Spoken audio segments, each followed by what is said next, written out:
everybody? It's Smarts1012 here, and we are working on a nice, sick, wicked podcast here. And today, it's not just me. We got Derp Herp. Say hello. Hi. What? Hi. Okay. And then we also have Radical Crunch. I think that's... Hello, YouTube. Don't... Okay.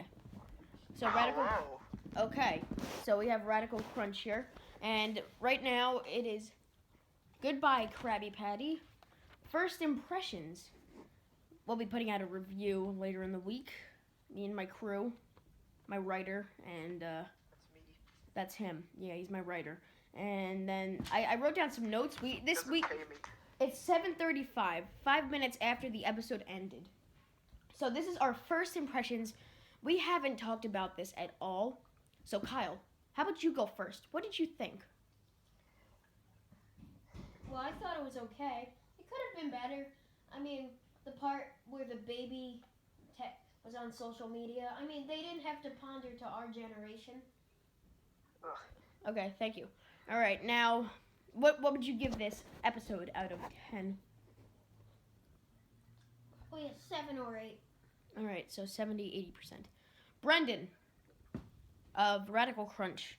What would you think of this episode? Holy crap, that was fast. That was so freaking fast. Oh my god.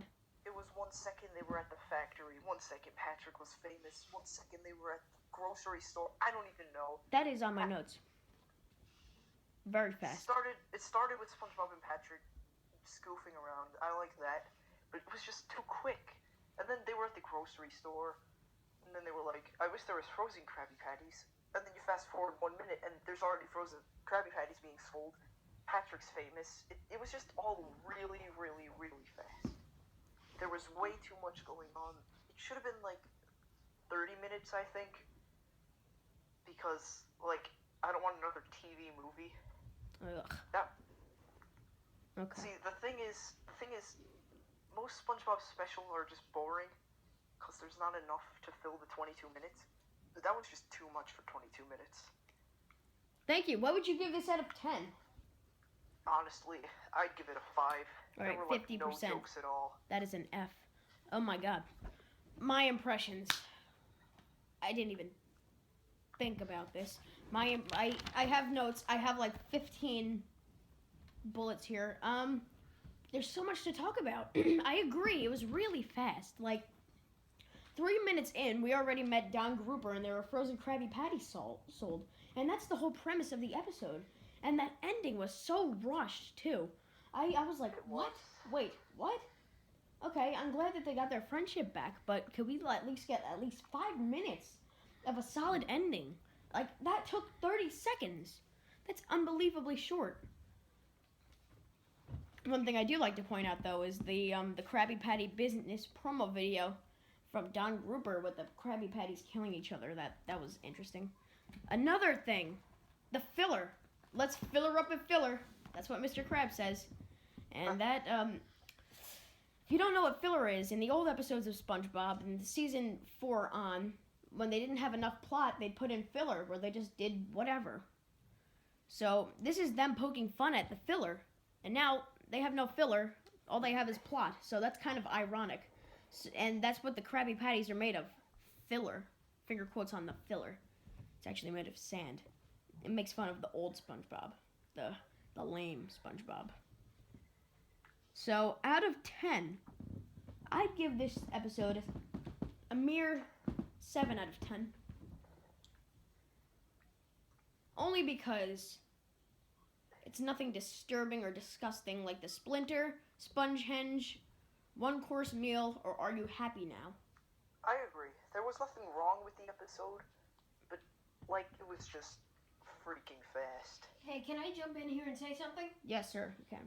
How you're saying the episodes are in a plot now? I would like it if this whole series was a plot. I disagree there. The show doesn't have good continuity, but, like, that leaves a lot of room for a bunch of jokes and clever plots. Oh There yeah. was if there was a story arc, that would just ruin everything. Another added thing there, Plankton.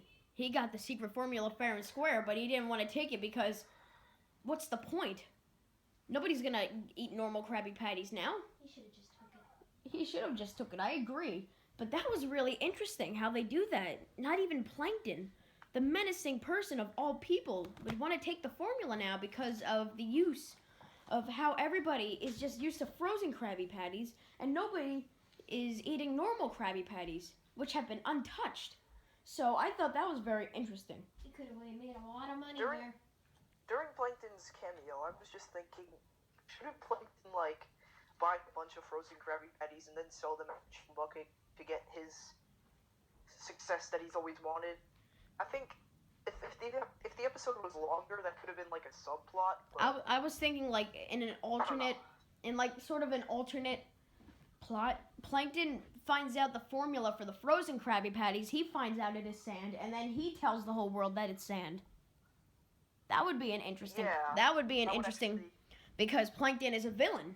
So that would be a more interesting plot to coincide with.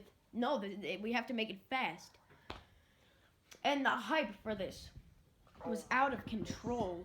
Let's several commercials. First of all, the 4 teasers that were released on January 1st, literally a month ago. I'm surprised Nickelodeon didn't start advertising this a year ago, because this episode's been made for a year and a half, and honestly, I could see why people would complain like, "Oh no, I thought SpongeBob was good. What the hell happened?" Well, no, this was made a year ago, and season 9A was still in production, and the second movie. So while they were doing the second movie, it took a while to make this episode, so it was kind of rushed, and I could see how they would rush it. And the animation is also very interesting. It's like a season 10-esque, but there was also a few CGI things there. Yeah. Wait. Yes. The second SpongeBob movie was 2016? 2016? No, 2015. Yeah, that's what I thought. Yeah, but I said a year and a half. Oh yeah, another thing. When the French narrator, he said, "the next day." That Yeah. sounded very different. There was a different French narrator. That was not Hillenburg. There's no way that was No, I Hillenburg. think it was Kenny. Wasn't it Tom Kenny? No, it was Hillenburg. I thought it was always him. No, you see, I know that when Hillenburg left, they had the replacements for the time card, so they used them very rarely. But now he's back, and I guess his voice changed or something, or they hired a new French guy. I don't know what they're doing now. I mean, that looks very, very weird. That was really weird. Even that was quick and rushed. Yeah. Like everything. But I liked how Patrick, when he became this rich person, he didn't become an asshole about it. Yeah, they Like could have in- easily made Patrick become really snobby, but Like how SpongeBob became super snobby and porous pockets. oh man, and That was Yeah. that's a horrible separate review. That is a separate review. You're right. That's a horrible episode. Yeah, I agree Yes, with thank that you, one. Kyle. Thank you, Kyle. Putting some sense into our heads there. I thought the concierge was very funny, thinking that SpongeBob and Patrick were gay. Because SpongeBob was like, in the elevator, the concierge in the elevator, when he was Oh, that going up was to Patrick's funny. mansion, he was like, "Me and him are gonna share pants later." Again. And then his eyes opened up and he's like, "Okay, you need to leave now." That was good. That was one of the few good jokes. Because there were just no jokes. And the barfing citizens of Bikini Bottom, that was kind of funny. The montage of them barfing as their butts get smaller. I thought that was very interesting. Because Patrick, I also remember when he was like, "Krabby Patties are made of sand," his eyes were kind of uneven. Yes. I don't know if that was like a Korean flaw or if that was something really, if that was like purposefully, but whatever that was hilarious because When they were filming the 400th commercial, and Patrick was like eating the last Krabby Patty. his face His got face so was- distorted. was amazing. It was hilarious. They're And I taking also advantage thought- of that animation. His line in the Krabby Patty commercials, "Krabby Patties are nice 'cause they're nice." Like he still has his stupidity, but I feel like he gets smarter and smarter as he becomes this rich person. No, because he was a good friend to SpongeBob through and through. Well, yeah, he didn't care about the money. He just wanted to be friends with SpongeBob forever and ever. And I thought that was great. I thought... It's heartwarming.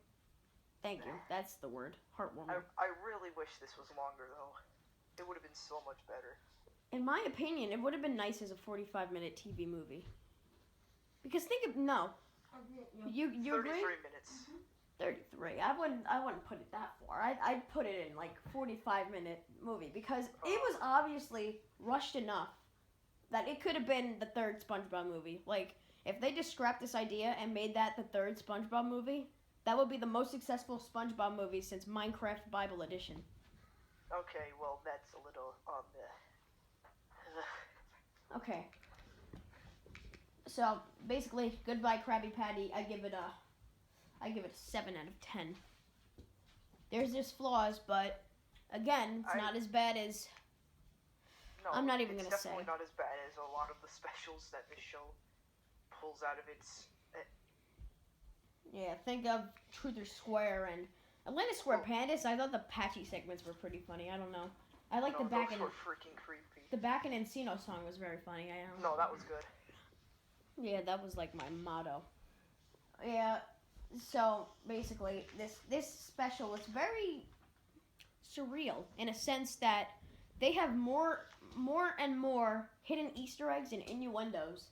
That probably has the most innuendos and Easter eggs because I saw in the background there was like a stand holding like Patrick plushies,